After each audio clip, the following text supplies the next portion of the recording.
In today's video, I'm going to be answering some viewers' questions about how do I reduce swaying off the golf ball to improve my quality of contact. Make sure you check this video out.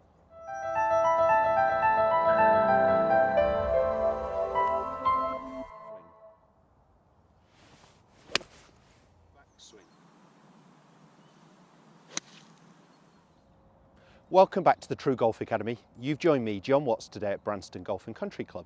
Today's video is answering a viewer's question, and it's a great way to get in touch. Just put some comments below to this video if you enjoyed it, any questions that you've got, and it really helps me film some content that is perhaps more relevant to you guys. Now, the questions I've received, I had a couple actually of a very similar nature, and it was talking about improving quality of contact, and these players feel like they're swaying too much off the ball. Now, I didn't actually delve into whether it's too much with the lower body or too much with the upper body, but I'm going to talk about both in this video. Before we get started, if you haven't already, please do think about or consider subscribing to my channel to never miss a video again. At least 2 instructional videos a week, and I really want to film some content that, as I said, is relevant to you guys and going to help you this season. So swaying off the golf ball, what does that mean? Well, it could be an upper body movement where we see the upper body move laterally away from the target while the lower body stays quite still. It could be that the lower body moves, or it could be that the whole body moves. I don't see a lot of the whole movement here because we tend to really lose balance.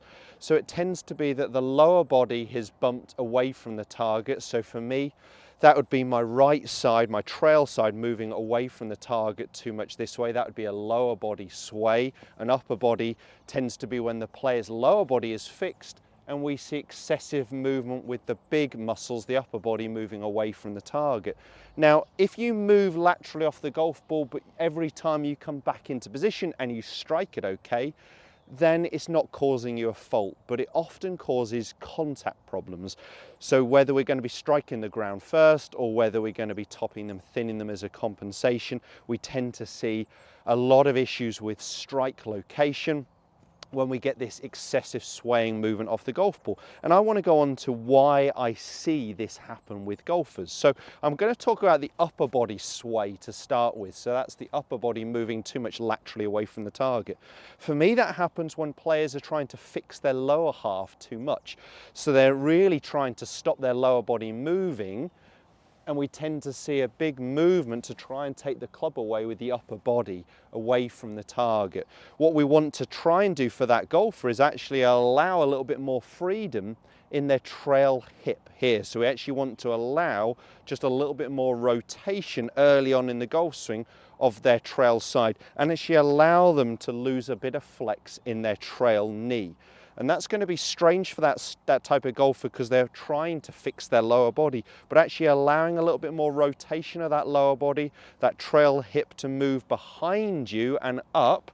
My leg is losing some flex. You will find there that your upper body starts actually pivoting more over your lower body. When players are really fixing this lower half, that's where we see the upper body having to do a lot to move the golf club back. And you will feel resistance, absolutely. You'll feel a lot of resistance, but you'll see an incredibly short swing unless I collapse my arms. So for that player, allow that hip to actually turn a little bit more behind you, and you'll find that will really fix your backswing. The player who gets too much lateral lower body movement, I want a similar thing. So that person who gets a lot of lateral movement, it tends to be that they're bumping their hips laterally, maybe before they start to turn. So I want you to encourage that hip to turn quite early on. Now, all I would do for those styles of golfer is just place that cane in the ground, running up their trail leg, probably to the back of their trail heel, so the one that's furthest away from the target. Push it into the ground low enough if you can, that it's only sitting up to about hip height, pocket height. And what I want you to feel, a little bump is fine, a little bump movement off the ball, but I really want you to feel like that trail hip moves behind you rather than keep moving laterally into the tour stick or cane, whatever you've got in the ground here. So we want to allow rotation. Now, if you are looking on video from this angle, what I'm trying to get, the backswing I'd really like to see would be then when we're at the top, we want to feel like our center of our upper body is almost over the center of our lower body. So we're trying to feel like our sternum is over our center of our hips, so our belt buckle almost belly button here. So we're creating rotation in a big coil, but we want to feel like and look visually that our upper body is more stacked over our lower body. We don't want a separation of upper body or lower body movement. So using some video will really help you. The player, as I said, with excessive upper body movement off the golf ball, it tends to be that they're inactive with their lower body. So allow that lower body to rotate better. That will really help you. You could just do a simple exercise with the cane again, across hips, through belt buckle loops.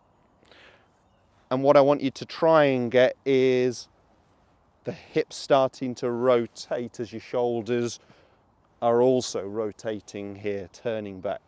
So we're trying to allow hip rotation. The person with excessive lower body sway off the golf ball, use the cane in the other way. Push it in the ground here. We're allowing a little bit of bump, but we definitely want that rotation. And I would encourage both players to be really looking on video and trying to see that the upper body is a little bit more stacked over the lower body. So swaying movement can be fixed a lot with the right lower body hip rotation. Okay, so don't try and fix that leg too much. Allow some rotation. It's really going to help your backswing. I'd encourage you just to do some slow practice swings, stopping at the top, allowing that hip to rotate. It hasn't swayed laterally. And you'll feel that your upper body is a little bit more stacked over your lower body. Then go ahead and just hit a couple slow motion. So I'm just hitting a mid-iron here off a small tee. This is relevant with any golf club. And just doing it at a slow pace, getting that contact I'm really looking for, ball turf strike, feeling like I'm rotating, but more over a central axis here. There's a lot less lateral movement off the golf ball. So once you've done it at a slow pace enough times and you're building up and you've checked it on video, done some of those exercises, by all means then go back to putting it into a full pace. Doesn't mean we need to rush the backswing.